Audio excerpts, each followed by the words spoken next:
My name is David Richardson. I'm a 23-year-old government administrator. 2 years ago, I got my administrative qualification and left the company I've been working at to join the current office where I'm employed. I'm getting used to the work, and I'm generally enjoying life. But to be honest, I do have one concern. Oh, brother, not again. Why is this place such a mess? My sister, Emily, visits my apartment and she always starts with this comment, furrowing her brows and sighing deeply. Come on, I can't help it. I'm busy with work. Listen, David, I'm telling you this because I'm worried. Living in such an unsanitary place, eating junk food all day, it's just too unhealthy. Indeed, I haven't paid attention to what I ate recently, and I've been feeling stressed living in this mess. Emily, always the responsible one, comes to my apartment almost every week, but I mess it up faster than she can clean. You're right. You're absolutely right, Emily. David, you're doing well financially now, so why not consider a housekeeping service? A housekeeping service. Yes, you pay them, and a housekeeper comes to your house and does all sorts of chores, including cleaning. Even if they can't come every day, having them 2 or 3 times a week would make a huge difference, I think. I hadn't even considered such a service before. But I'm not good at housework, so it's a perfect fit for me. Emily, thank you. I'll try a housekeeping service right away. That's a good idea. You can't even get a girlfriend with this mess, you know. At Emily's words, I blushed in embarrassment. I've never had a girlfriend in my 23 years of life. Struck by her accurate guess, I blurted out a response, flustered. Well, that's none of your business. Okay. And with a small chuckle, Emily left the apartment spotless and went home. Despite everything, I'm truly grateful to Emily. I actually have a bitter memory related to romance. That's partly why I've been hesitant to get involved in romantic relationships. During my senior year of high school, there was a girl I liked. Her name was Claire, a beautiful, kind, and intelligent classmate. Hey David, shall we study together at the library again today? Sounds great, let's do it. So, we spent almost every day studying together at the private library. Back then, I was aiming for a scholarship program at college, so I devoted myself to studying. Claire, do you know how to solve this problem? Oh, sure. You should apply this formula here. When Claire said this, I was startled by the scent of sweet shampoo coming from her long hair as she looked into her notebook. At this time, I was already in love with Claire. Once we finished applying to colleges, we would have more free time for each other. I planned to confess my feelings to her then. With this goal in mind, I spent my high school days, but the situation took an unexpected turn. I was chosen for a special scholarship as planned, but I ended up declining it. It turned out that during this time, my father fell sick and could no longer work, and our family's financial situation became dire. I decided that going to college in this situation would be too difficult, so I decided to start working right after high school graduation. I was disappointed that I couldn't go to college, but I decided to move forward and turn the page. However, this situation drastically changed my relationship with Claire. I tried to head to the library with Claire as usual, but something seemed off about her. David, I heard you're giving up going to college and you're going to start working right after high school. Yay, that's actually the case. It's the first time I'm hearing about this. I thought it would worry you, Claire. The college where you had the recommendation slot, my best friend was aiming for that also. Honestly, when I heard that you declined the recommendation, she was also shocked. If you were going to decline it, I wish you had given that slot to her from the beginning. I was at a loss for words after hearing this. From Claire's best friend's perspective, my actions must have been inexplicable and probably shocking. Claire, I'm sorry. It's a bit complicated for me too, even though we spent every day together. Before I knew it, Claire's eyes were filled with tears. David, I'm sorry, but I think I'll keep my distance from you from now on." With that, Claire started running in the opposite direction of the library. I wanted to chase after Claire, but in the end, all I could do was stand there. Regardless of the reason, I had deeply hurt her with this incident. So we ended up drifting apart after graduating from high school without resolving anything. I still feel guilty for what I did to her.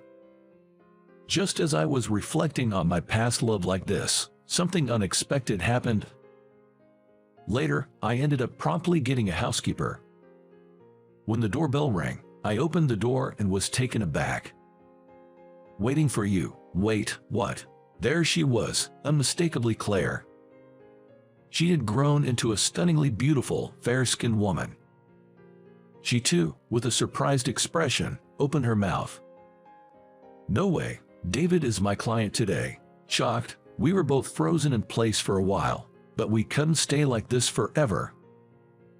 I invited Claire into the living room, handed her some tea, and Claire said thank you and began to speak slowly. "Even though we ended things on such a note, I'm truly sorry for that time. I heard about the real reason why you gave up going to college from other friends." Claire said this with a genuinely apologetic expression. I was surprised by this turn of events as I thought she must have hated me by now. "No, it's okay. Looking back, I realize I should have explained the reason more clearly," I said. But you were just trying to keep me from worrying, right, David? I truly regret having hurt you like that," Claire replied, looking directly at me. Claire had grown even more beautiful than before, and I couldn't help but feel a bit flustered. Trying not to show my feelings, I looked away and said, "Let's let bygones be bygones. Anyway, thanks for coming today." "Thank you, David. I appreciate you saying that. In order to apologize for what I did, I want to help with whatever you need." As she said this, Claire donned a tidy white apron with neat frills and efficiently began to clean. Being a man, there were some bugs that shouldn't be seen, but it was a good thing that I had tidied them up beforehand. Thanks to her, my messy room was transformed into a clean space in just a day. But I couldn't help wondering, why was Claire working for a cleaning service? I'm sure she had gone to college, but I don't know anything about what happened afterward. Still, I couldn't ask her about every detail of that. After Claire finished cleaning, she cooked dinner for me as part of her service. As I watched her cook skillfully in the kitchen, I found myself wondering if she normally cooked for someone else in this manner. She served a freshly cooked, hot gratin. It was so delicious that I was moved. Just after I finished eating dinner, I received a phone call from work, so I told Claire, "Thank you for today," and answered the phone in my room. The call ended up being longer than I expected, and before I knew it, almost 2 hours had passed. Thinking that Claire must have left by then, I was surprised to find her asleep at the table when I returned to the living room. I gently shook her shoulder and said, "Claire, wake up. It's already 11 o'clock. What, it's that late already? Oh no, I have work tomorrow. If I head to the station now, I'll barely catch the last train." Seeing Claire panic with a pale face, I could tell she was really in a tight spot. "Claire, are you okay? You look really tired." "Yes, my part-time job is really demanding, and to be honest, I'm maxed out. I'm sorry for overstaying. I am leaving now." As Claire scrambled to grab her bag, I quickly grabbed her arm. I couldn't let her go home alone in her current state. "David, what's wrong? You said earlier, Claire, that you'd do anything to apologize, right? So here's my request. Please stay over tonight." "What?" At my words, Claire's eyes widened. "I want you to cook another delicious breakfast tomorrow, and after that, you can leave. If that's all you're asking, I'm grateful." With that, Claire took a shower and immediately fell asleep in the guest room. She must have been really tired. I returned to my room and ended the long day by falling asleep. The next morning, I woke up to find breakfast ready on the table, along with a note from Claire saying, "Thank you for yesterday." I was relieved to see that she had apparently made it to work okay, but to my surprise, Susan showed up at my apartment again that night. As she prepared dinner, she began to tell me something. "Thank you so much for yesterday. I was really tired, so it helped a lot." "No problem. You do seem pretty busy though." "Well, the truth is I'm living in an apartment in a suburb of Denver with my mom. After high school, my parents divorced and things got tough financially. I had to drop out of college 2 years ago and have been working part-time jobs ever since to get by." "I see. That sounds hard. The suburb of Denver isn't exactly bustling. The transportation is not the best either. It must be tough to commute here. Also, my mom isn't in the best health, so I'm trying to help her. That's why I'm studying to get a computer certification." "You really are busy." "Yes, but I want to repay my mom for everything." With that, Claire smiled gently. "Thank you so much for everything. Sorry to have bothered you." "Claire, wait." I stopped her as she was about to leave. "If you don't mind, why don't you stay at my place when you come into town for work? I'd love it if you could cook for me. My apartment is in a great location with good public transportations. It might take some of the burden off of you." Honestly, I was afraid she'd be put off by my suggestion, but Claire responded with a happy smile. "David, thank you so much. Okay, in return, I'll clean and cook for you." From that day forward, I started asking Claire to take care of my housework on a regular basis. I always paid her as agreed, but when she stayed over at my place, Claire cooked extra food for me. She told me that she used to get really tired from the commute alone, but now that she could stay at my place when she had jobs nearby, it had made her life much easier. Having her clean my apartment was also a great help for me. One day, my sister Emily happened to meet Claire and was surprised. "Why is such a beautiful woman in your apartment, David?" "Emily. This person is the housekeeper." "Nice to meet you. I'm Claire. Actually, I went to high school with David." "Oh, nice to meet you. I'm his sister, Emily. Despite my clumsy brother, I hope we get along well." Emily quickly became friends with Claire. The two of them were chatting happily, and before I knew it, they were cooking together in the kitchen. And when they ate dinner together, they kept calling each other Claire and Emily, and seemed to be having a great time. I never imagined they would become so close. Even after Emily went home, Claire seemed to be in a good mood. Emily is such a mature and cute girl. She was following you around all the time. Wasn't she a bother? Not at all. I'm an only child, so it felt like I had a little sister. It was fun. After that, Emily frequently visited my apartment to cook and sew with Claire. They always seemed to have a great time together. Watching them, I realized how much I cared for Claire. Despite telling myself that it was all in the past, my feelings for her were only growing stronger. But I knew that Claire was just being kind to me because of her job. Right now, just being able to be with her makes me happy. I should be content with that. I kept telling myself that, but then an unexpected event happened. "David, I have something to tell you. I'm thinking of quitting the housekeeping service soon." "Eh, why, Claire?" I was taken aback by Claire's words. "You know, my relatives have arranged to have a meeting with a potential suitor.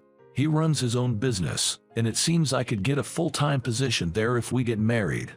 It would put my mother's mind at ease, and I've realized I can't just wander aimlessly in life."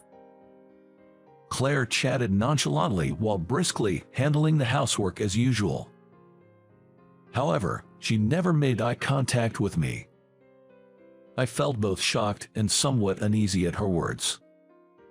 "I see. Well, I feel lonely," I responded. "Haha, but I'll work my hardest until I leave." With that, Claire forced a smile and left the apartment. Even if they were not in a relationship yet, it might be awkward for her to stay over at a guy's place before the formal meeting. Despite having some of Claire's homemade food available, I didn't have the appetite to eat, spending time in the living room in a daze.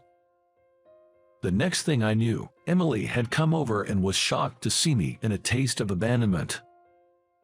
"Hey, what's going on with you? You're just sitting in the dark, staring into space." Well, when I explained about Claire's arranged meeting, Emily was also surprised. "Oh, that's unfortunate." "Yeah." Seeing me crestfallen, Emily spoke up. "You know, you should tell Claire how you feel." "Huh. It's clear to see. You love Claire, don't you? If you don't express your feelings before she's gone, you'll definitely regret it. Even if you get turned down in the end, confessing your feelings will prevent any lingering regret." After hearing Emily's words, I realized she was right. Back in high school, we had missed each other because we didn't communicate properly. I don't want to end up like that again. I want to convey to her just how important she is to me. I decided to request Claire's housekeeping service again, and waited for her to come. When Claire visited the apartment as usual, I stood directly in front of her. "Claire, I have something to tell you." "Huh, what is it?" "I've never been this nervous in my life. But if I don't share my feelings now, I will definitely regret it." That was far scarier than getting turned down. I've always loved you, Claire, ever since high school. That hasn't changed even now that we've reconnected." As I confessed, Claire was surprised and looked at me. Honestly, it felt like my face was on fire, but I had to finish. "So, if it's what you want, I want you to go to the arranged meeting. But if it's not what you want, I want you to stop. All I want is for you to be happy, Claire." "David." As soon as I finished talking, Claire threw her arms around me. I hadn't dreamed that she'd respond this way, and I turned bright red. "I don't really want to go to that meeting, either. I love you, David." "Claire." I gently stroked her head. Claire, wiping her tears, continued to speak slowly. "I was truly happy when you, David, let me stay at your house and were so kind to me. But I wondered if it was okay for me to keep relying on your kindness like that. You graduated from high school and became a government administrator, whereas I've achieved nothing. I thought there must be someone better suited for you, David, and if I keep hanging around you, it would be a burden to you." Never had I imagined Claire felt this way. We both had feelings for each other, but neither of us noticed. "But I won't repeat the mistakes we made in high school." "That's not true. It's okay if it takes some time. Let's move forward slowly on the path that's best for you, Claire. Your mom would want your happiness more than anything." "David, thank you." And like that, we held each other tightly. Feeling Claire's warmth close to me, my love for her surged anew. I didn't want to let her go, ever. And so, we officially started dating. Claire, fulfilling her long-time dream, got her computer certification 6 months later and started her career as a web designer. We took this opportunity to officially start living together, and Claire's mom moved into a house nearby. Now we can meet whenever we want. It's a relief. Currently, the two of us are discussing marriage. Well, to be precise, it's 3 of us. Emily is having a great time with Claire, looking at wedding catalogs. "Wow, this dress is cute too. Oh, but this one might be better." "Sounds great, Emily. Make sure you dress up for the occasion." "Of course, since it's a special occasion, Claire, you should change outfits at least 3 times." Like this, the two are enthusiastically planning a wedding. Oh boy. If we incorporate all of Emily's ideas, it might cost us a fortune. But seeing the smiles on the 2 most important women in my life, I can't help but think it's worth it. How did you like it? Your subscription will be a great motivation for our production. See you in the next video.